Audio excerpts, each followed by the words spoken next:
and gentlemen, boys and girls, we are in our favorite program, Career Voyage of Veterans. Today we have Dr. Chaturvedi with us, the famous Dr. Shambhu Chaturvedi. And we would like to hear from him only. He studied in India as well as abroad also. Sir, we would like to know more about your career voyage when you started from Agra. Over to you, sir. Well, I did my master's degree in genetics from Agra University way back in the year 1969. After that, I joined a school as a senior lecturer in biology, where I taught for about a year and a half or two.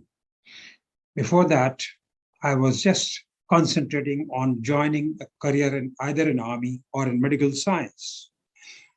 Those days, it was not the children who decided what to become, what not to become. They had very few choices. If you had mathematics, you had to become an engineer. If you had biology, you had to either become a doctor or do something which is primarily your interest. So I joined life sciences master's degree program in Agra University. After master's, I taught for a while, then joined corporate as a trainer in life sciences again, focusing on pharmaceuticals, medicines, and patented medicines with my formal training. In the year 1976, I was offered a WHO scholarship to come to University of Oslo International Summer School in medical care and public health services, which I gladly accepted. In June 1976, I flew out of the country for the first time in my life. My first stop was in Scandinavia, a city, wonderful Copenhagen, which was a totally new experience for me, for my travel as well as for my career.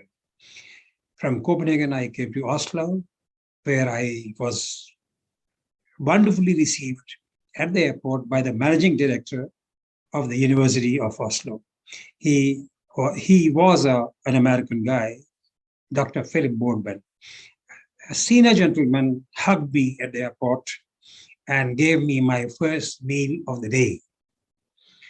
That was a great thing and a great overwhelming experience by a European or American or whatsoever for a person who had never flown out of the country.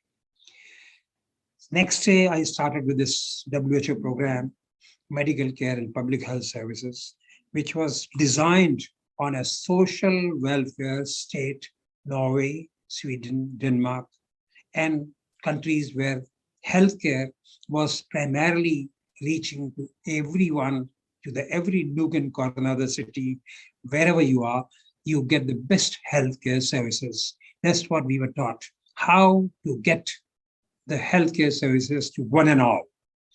It was about a couple of months I stayed there, and I was so impressed that I immediately applied for a graduate study program in the University of Oslo.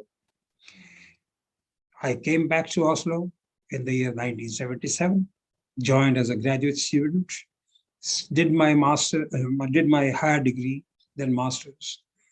Spent about 9 years there, studying, working, doing research, and teaching people, training people, mentoring people, receiving people from various countries in the world for their various educational programs. My job, my profile, my style of functioning was very popular because two things. Number one, I learned their language pretty fast. How I learned their language pretty fast was primarily due to my employer's Norwegian Blind People's Association library. I had to interact with blind people, and blind people would not know who I was, so they kept talking in their language. That was how I learned Norwegian as fast as in a year and a half. And after a year and a half, I could deliver a speech, make a presentation, write Norwegian, read Norwegian, so much so that some Norwegians praised my Norwegian, that I spoke and wrote better than them. Apart from that, I practiced my genetics did mentoring, gave counseling, worked in psychiatric hospital, worked in old people's home, worked with children with handicap. Handicap meant both mental challenge as well as physical challenge. And to work with those kind of people was a tremendous experience and gave me values in my life, which I would never forget. These children, these old people, these psychiatric patients, you had to interact in such a way that you are a part of their psyche. I had to counsel a psychiatric patient in the middle of the night, bleeding, counsel him to that extent that he should feel comfortable.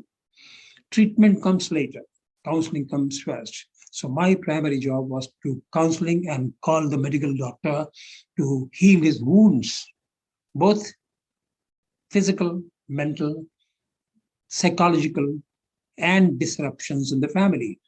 So that job gave me tremendous experience. When I returned to India, I've been still practicing those values and those skill set that I can talk to people at their wavelength, be it an old person of 90 or a child of 7. No, so much so that my learning process never stopped. I remembered Napoleon Bonaparte. He said, I learn every moment of my life. Shambhu learns today also from small children, grandchildren, old people, my peers, my fellow Rotarians. I'm a very senior Rotarian of about 28, 29 years duration. And I have traveled half of the world with my Rotary, with my genetics, with my training and my interaction in various languages. Even if I did not know a language, I tried to understand. I have traveled through Russia, learned at least 10 words of Russian in a couple of days so that I'm able to get the directions. I traveled to Poland.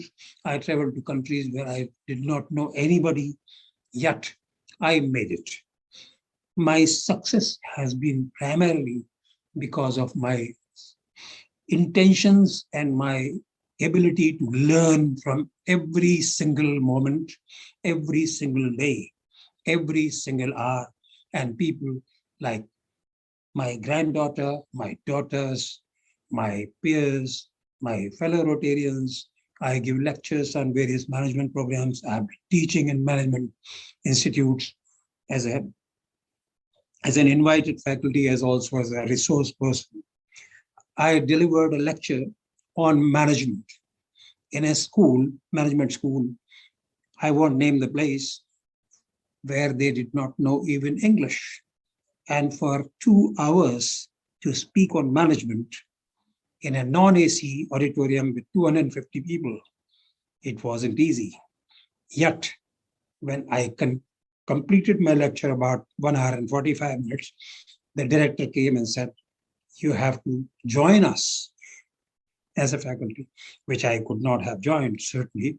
But students, out of 250 students, 100 people came and surrounded me. Sir, you spoke in Hindi.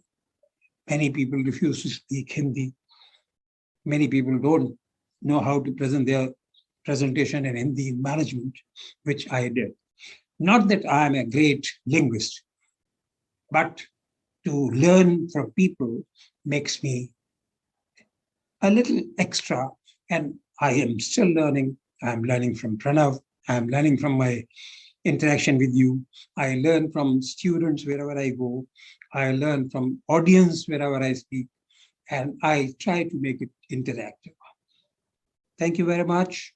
Thank you so much, sir. I'm sure your advice will help all the stakeholders of education and youth of our country. Thank you so much, and pranam, sir. Thank you. Pleasure is mine, and have a wonderful day, sir.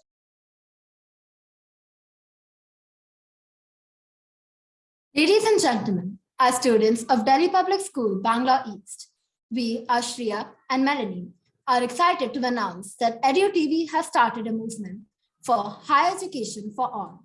We are proud to inform you that corporates and Indian private universities have joined this movement by offering scholarships to eligible schools across the Indian subcontinent, Southeast Asia, Gulf countries, and Africa.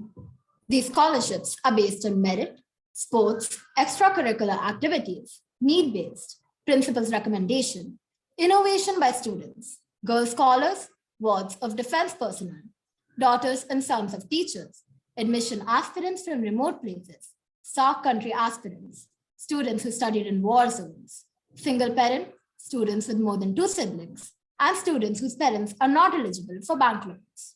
This is a fantastic opportunity for many students, and we are thrilled to see the positive impact it will have on their education. We urge other school corporates and universities to join this movement and Support higher education for all. Thank you.